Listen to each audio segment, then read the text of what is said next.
टिहरी पहुंचने पर मुख्यमंत्री पुष्कर सिंह धामी का हुआ जोरदार स्वागत। क्षेत्र की जनता को दी सौगात। कई विकास योजनाओं का किया लोकार्पण और शिलान्यास। उत्तराखंड में शून्य हुई कोरोना मरीजों की संख्या। पिछले एक सप्ताह में नहीं मिला कोविड का एक भी पॉजिटिव केस। स्वास्थ्य मंत्री बोले कोरोना संक्रमण को लेकर अब भी रहें सतर्क।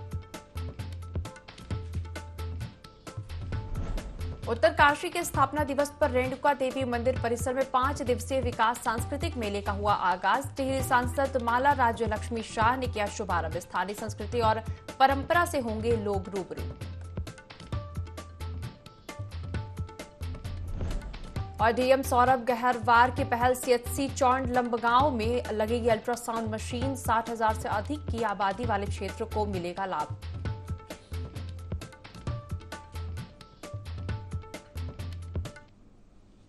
देवभूमि लाइव में आपका स्वागत है। मैं हूं आपके साथ दिव्या। बुलेटिन की शुरुआत करेंगे खबरों के साथ। खटीमा के थारू विकास भवन में अनुसूचित जनजाति महासम्मेलन का आयोजन किया गया, जिसमें मुख्यमंत्री पुष्कर सिंह धामी ने भी शिरकत की।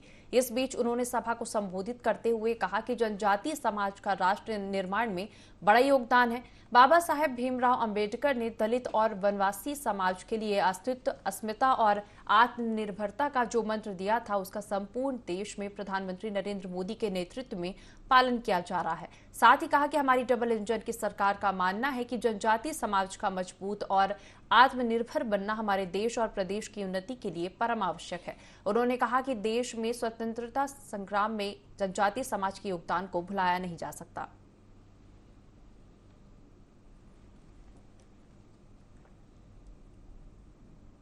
उत्तरकाशी स्थापना दिवस के अवसर पर रेणुका देवी मंदिर परिसर में 5 दिवसीय सांस्कृतिक मेले का आयोजन किया गया, जिसका शुभारंभ टिहरी सांसद माला राज्य लक्ष्मी शाह ने रिबन काटकर किया। इस अवसर पर गंगोत्री विधायक सुरेश चौहान भी उपस्थित रहे। वहीं मेला परिसर में सरकारी विभागों के द्वारा विभागीय स्टॉल स्थापित कर सरकार की जन कल्याणकारी योजनाओं की जानकारी प्रदान की गई। और इसी बीच सूचना विभाग के द्वारा सरकार की नीतियों और उपलब्धियों पर आधारित विकास पुस्तिका का भी वितरण किया गया।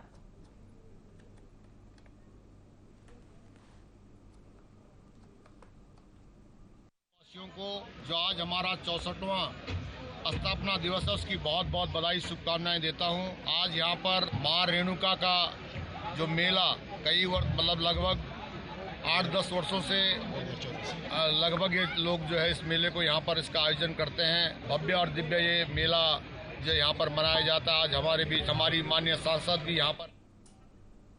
लोहाघाट में कांग्रेस नेता चिराग फर्त्याल का मकान सील कर दिया गया। जानकारी के मुताबिक चिराग फर्त्याल के पंचेश्वर टैक्सी स्टैंड के निर्माणाधीन 3 मंजिला भवन को सीज किया गया है। लोहाघाट तहसीलदार विजय गोस्वामी के नेतृत्व में यह कार्रवाई की गई। कार्रवाई के दौरान बड़ी संख्या में पुलिस बल और प्रशासनिक अमला मौजूद रहा। तहसीलदार विजय गोस्वामी ने बताया कि चिराग फर्त्याल ने अतिक्रमण करके भवन निर्माण किया था। चिराग को 2 बार नोटिस भी भेजा गया था, लेकिन चिराग ने काम नहीं रोका और मजबूरन प्रशासन को निर्माण पर सरकारी ताला लगाना पड़ा। कार्रवाई पर चिराग फर्त्याल का कहना है कि वो पूरी भूमि नजूल है। वहां जैसे बाकी लोगों के मकान है, वैसे ही उनका मकान है। फिर सिर्फ उनके निर्माण पर कार्रवाई क्यों की गई? वो न्याय पाने के लिए कोर्ट जाएंगे।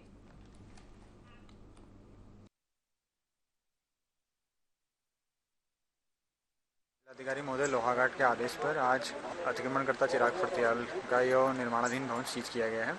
पूर्व में 2 बार इनको नोटिस दी गई है कि यह इस जमीन पर अतिक्रमण न करें।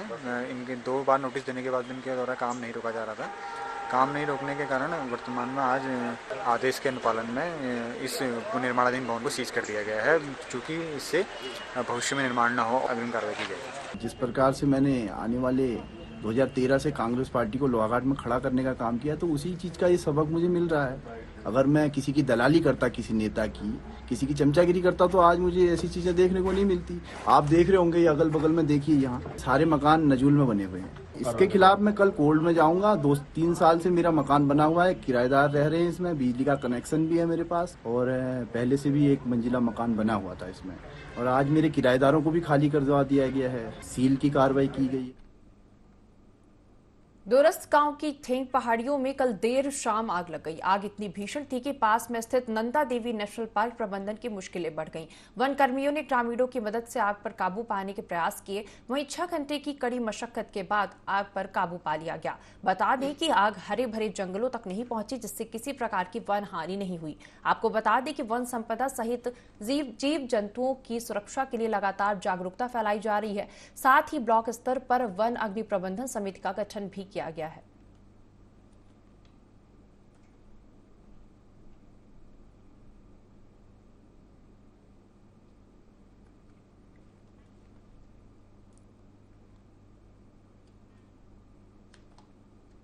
जोशीमठ में भू धसाव का कहर बढ़ता ही जा रहा है। सड़क घरों में दरारों के बाद अब बोल्डर्स दरकने लगे हैं।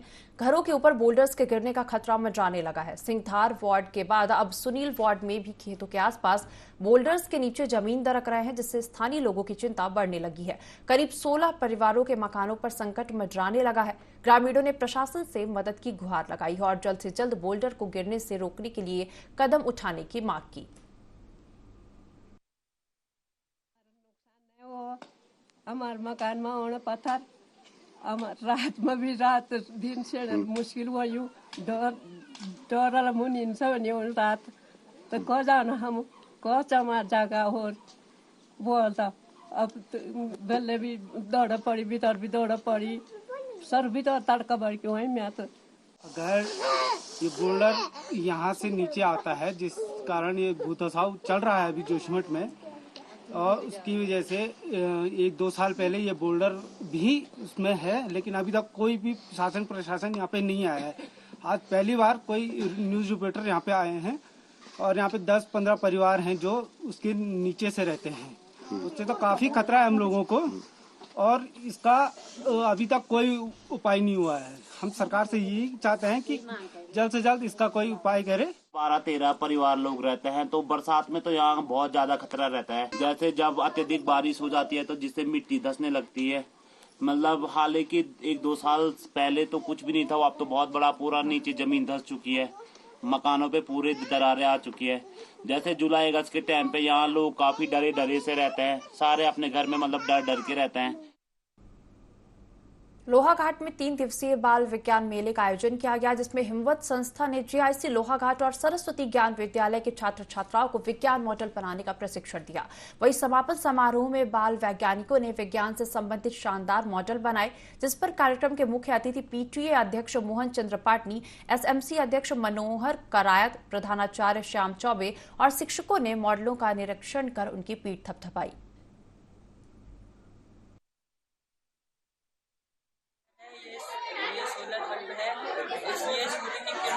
और जैसे आप इसमें देखोगे, इसके अंदर तो आपको अंधेरा दिखाई देगा।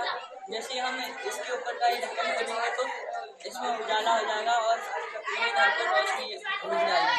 नियर स्तर की प्रतिभाएं जो यहाँ पर आज विज्ञान के विभिन्न तरह के मॉडल और अपना जो इन्होंने विज्ञान में एक्सपेरिमेंट किए हैं कि विभिन्न तरह से अपनी वैज्ञानिक सोच को प्रदर्शित किया है। मैं हिम्मत संस्था सहित अपने पूरे विद्यालय के जो अध्यापकगण भी इसमें थे सहयोग में, इन प्यारे बच्चों का मैं आभार व्यक्त करता हूं और इनके उज्जवल भविष्य की कामना करता हूं कि इसी तरह ये अपनी नई वैज्ञानिक सोच को आधार बनाकर और इन वैज्ञानिक प्रतिभाओं को उभारने का काम जो आज ये संस्था कर रही है, और हमारे विद्यालय से भी जो इसका एक ऐसा इनको मनोबल और मंच प्रदान किया गया है, इसके लिए मैं हिम्मत संस्था को और अपने विद्यालय के तमाम जो अध्यापकगण हैं उनको भी धन्यवाद।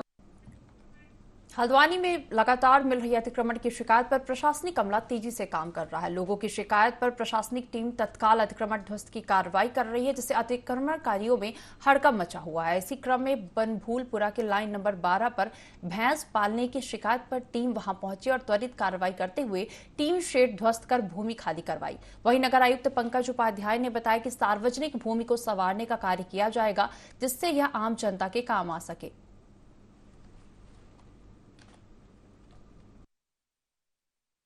ये मानता हूं कि लंबे समय से शिकायतें प्राप्त हो रही थी, उसके बाद इसका निरीक्षण नहीं हो पाया, कार्रवाई नहीं हो पाई। कल मेरे पास पुनः शिकायतें प्राप्त हुई थी कि सार्वजनिक स्थान को तबेले के रूप में इस्तेमाल किया जा रहा है, 2 टीन शेड बना दिए गए हैं, 20-25 यहाँ भैंसें बांधी जा रही हैं, जबकि सार्वजनिक स्थल है। हमने कल नोटिस दिया था कि जिसका जो सामान है उसे हटा ले, जो सामान लोग हटा सके हटा पाए थे हटाया उन्होंने, बाकी हम इसको तोड़ दिया है हमने।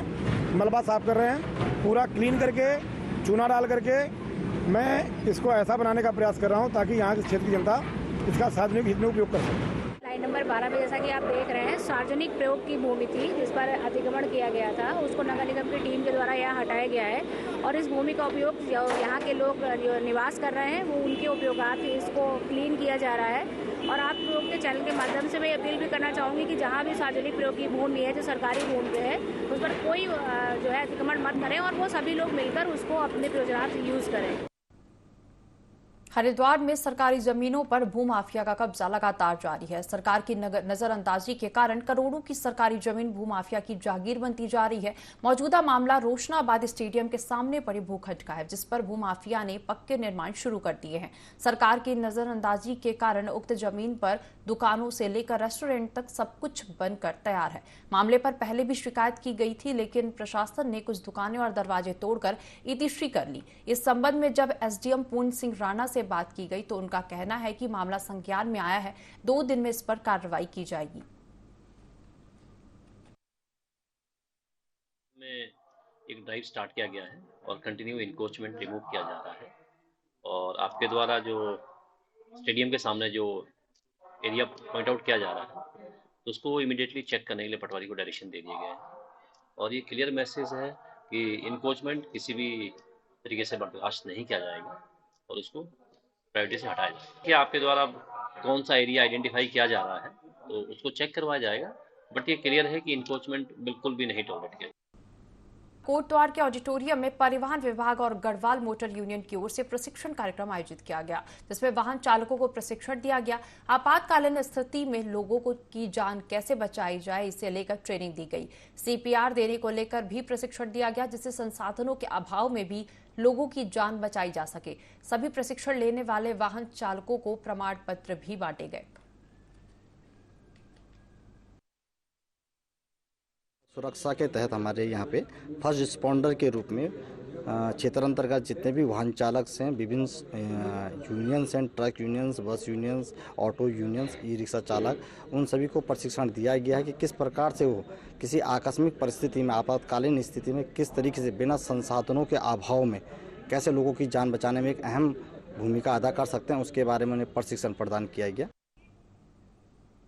प्रदेश की खेल मंत्री रेखा आर्या हरिद्वार स्थित प्रेमनगर आश्रम पहुंची, जहां उन्होंने पूर्व मुख्यमंत्री रमेश पोखरियाल निशंक के साथ all India invitation basketball tournament प्रतियोगिता का शुभारंभ किया। इस बीच उन्होंने सभी खिलाड़ियों से मुलाकात कर उनके उज्जवल भविष्य की कामना की, साथ ही खिलाड़ियों को सम्मानित भी किया। इस दौरान उन्होंने कहा कि इस प्रतियोगिता के जरिए यहां लोगों को बास्केटबॉल के राष्ट्रीय खिलाड़ियों को खेलते हुए देखने का मौका मिलेगा।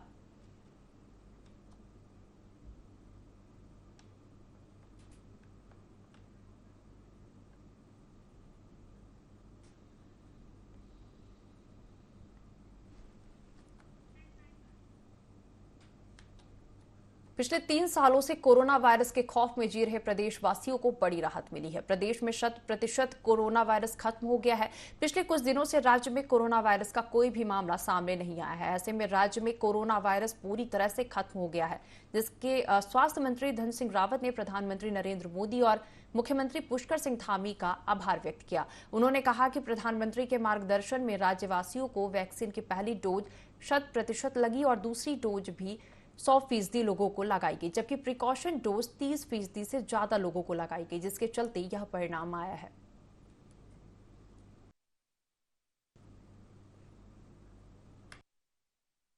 सबसे पहले तो देश के यशस्वी प्रधानमंत्री जी को और देश के स्वास्थ्य मंत्री जी को और अपने प्रदेश के मुख्यमंत्री जी को बधाई देना चाहता हूं कि हमारा राज्य अब 100% जो है कोविड मुक्त हो गया है और एक भी केस हमारे राज्य में अब नहीं है। इसकी मुख्य वजह यह है कि हमारे प्रदेश में वैक्सीन की पहली डोज 100% लोगों पे लग गई है, दूसरी डोज भी 100% लोगों पे लगी है और जो प्रिकॉशन डोज है वो भी 30% से ज़्यादा लोगों पे हमारे राज्य में लगी है।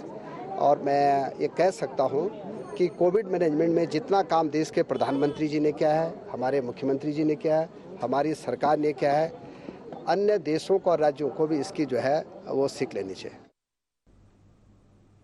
ऋषिकेश विधानसभा के गोहरे माफी क्षेत्र के पूर्व प्रधान संजय पोखरियाल ने प्रेस वार्ता की। प्रेस वार्ता के माध्यम से पोखरियाल ने कई मुद्दों की जानकारी दी। बता दी कि पोखरियाल पर बाढ़ नियंत्रण कार्य में अनियमितता के आरोप है, जिनके जवाब देते वक्त पोखरियाल खुद उलझते नजर आए। पोखरियाल ने कबूल किया कि उन्होंने उक्त निर्माण कार्य में नकली प्रमाण पत्र लगाकर ठेकेदारी की थी। पोखरियाल ने इसे सीधे भ्रष्टाचार का हास्यास्पद कारण बताया है। पोखरियाल का कहना है कि उन्होंने जानबूझकर ऐसा किया था ताकि वो खुद विभाग का भ्रष्टाचार और फर्जीवाड़ा पकड़ सकें।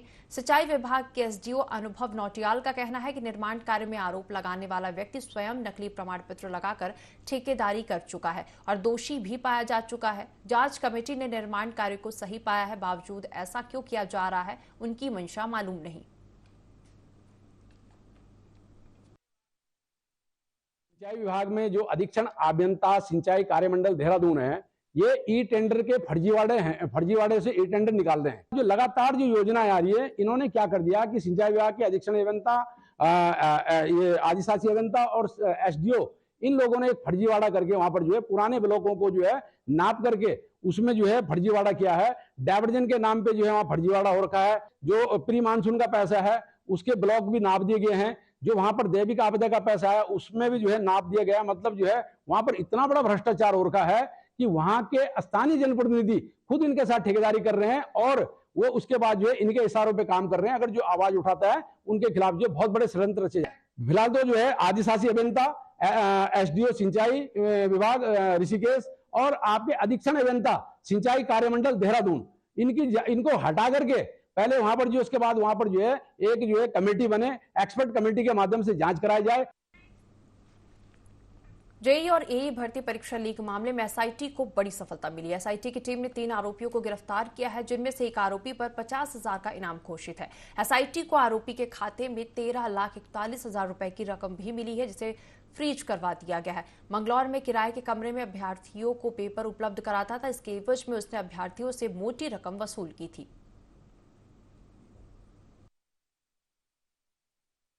दर्ज हुआ था। इसके बाद इसमें 6 लोग की पूर्व में गिरफ्तारी हुई थी।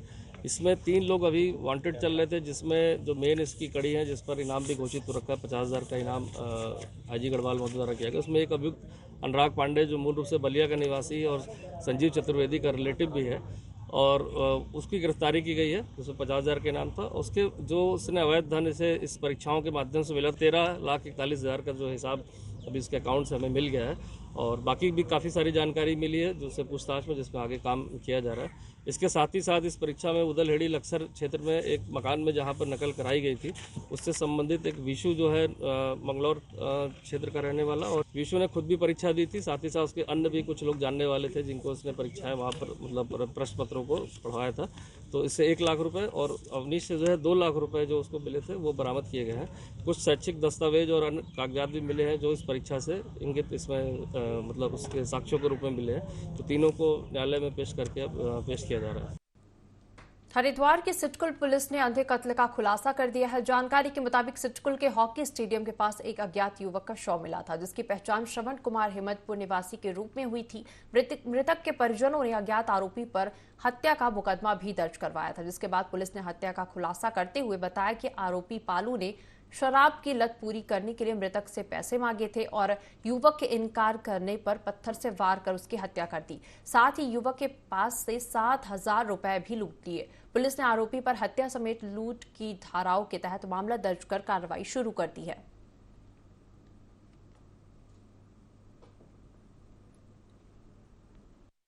स्टेडियम है, वहाँ पर एक पोपिन नाम का जो युवक है इसकी लाश मिली थी, जिसका सर जो है जानवरों ने खा लिया था। तो प्रथम दृष्टया इसमें जो है जब शक होने पर इसका जब पोस्टमार्टम कराया गया था तो उसके किसी भारी चीज़ से उसकी हड्डी टूटना पाया गया था।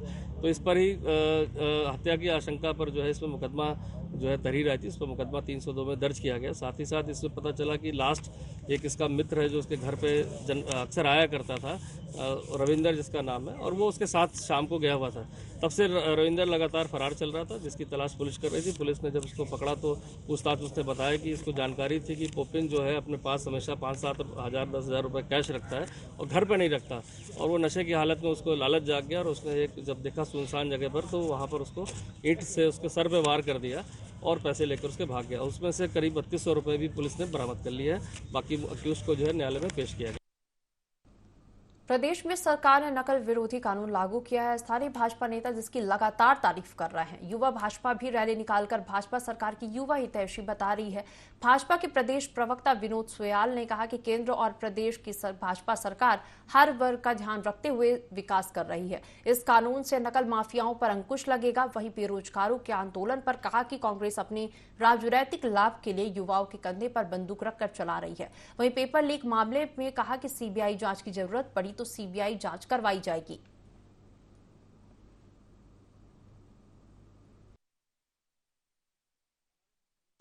धामी जी ने जो दृढ़ इच्छा शक्ति दिखाई है और जिस तरह से उत्तराखंड के नौजवानों को लगभग पिछले कई वर्षों से छला जा रहा था, उसमें प्रतिपक्ष भी सम्मिलित था और इसको रोकने के लिए कोई उपाय नहीं किया जा रहा था। उत्तराखंड ऐसा पहला राज्य बना है जिसने अपना एक सख्त नकल कानून बनाया है, जिसके अंदर आजीवन कारावास और 10 करोड़ रुपए तक की सजा का प्रावधान है। मुझे लगता है अन्य राज्य भी इसका अनुसरण कर रहे हैं। उत्तराखंड में पार्टी विरोधी काम करने वाले नेताओं को कोई दायित्व नहीं दिया जाएगा। भाजपा संगठन ने इसकी तैयारी शुरू कर दी है। भाजपा ने यह कदम अगले वर्ष होने वाले लोकसभा चुनाव को लेकर उठाया है। भाजपा के प्रदेश प्रभारी दुष्यंत गौतम भी इस मामले में बयान दे चुके हैं। उनके इस बयान का समर्थन भाजपा प्रदेश अध्यक्ष महेंद्र भट्ट ने भी किया है। अब भाजपा पार्टी विरोधी काम करने वालों की सूची बनाकर उन्हें संगठन से अलग रखेगी ताकि किसी तरह का भीतरघात पार्टी में नहीं हो।